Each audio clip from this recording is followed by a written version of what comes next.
అరే ఆ ఇంట్లో చూడు మోడ్యులర్ ఫర్నిచర్, ఈ ఇంట్లో చూడు మోడ్యులర్ ఫర్నిచర్. మా దోస్తు గారు ఇల్లు కొనుక్కున్నారు, మోడ్యులర్ ఫర్నిచర్ చేయించుకుంటా అంటున్నారు. అసలు ఏందిరా భయ్ ఈ గోల, ఎక్కడ చూసినా దాని గురించి నడుస్తుంది. అసలు మోడ్యులర్ ఫర్నిచర్ ఎందుకు చూస్ చేసుకుంటున్నారు? మీకు కూడా ఇదే డౌట్ ఉందా? రండి, 3 మేజర్ రీజన్స్ డిస్కస్ చేద్దాం. ఫస్ట్ మేజర్ పాయింట్ ఫ్లెక్సిబిలిటీ ఇంకా సస్టైనబిలిటీ. అంటే మనం ఏ మాడ్యూల్ అయినా, అది క్యాబినెట్ అవ్వచ్చు, షెల్ఫ్ అవ్వచ్చు, ప్యానెల్ అవ్వచ్చు, మీ రూమ్ సైజ్ ఇంకా ఫంక్షనాలిటీని బట్టి క్రియేటివ్ యూనిక్ లేఅవుట్స్ని తీసుకురావచ్చు.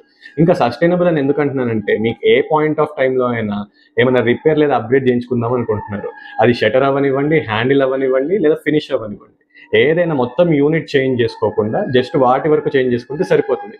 అందుకే కాస్ట్ ఎఫెక్టివ్ అనే పాయింట్ కూడా హైలైట్ అవుతుంది. Second major point time.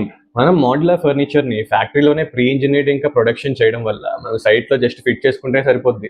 దానివల్లే మనం మాన్యువల్ కార్పెంటరీతో కంపేర్ చేసినా మనకి 50% టైం కన్సంప్షన్ తగ్గుతుంది. Third major point precision.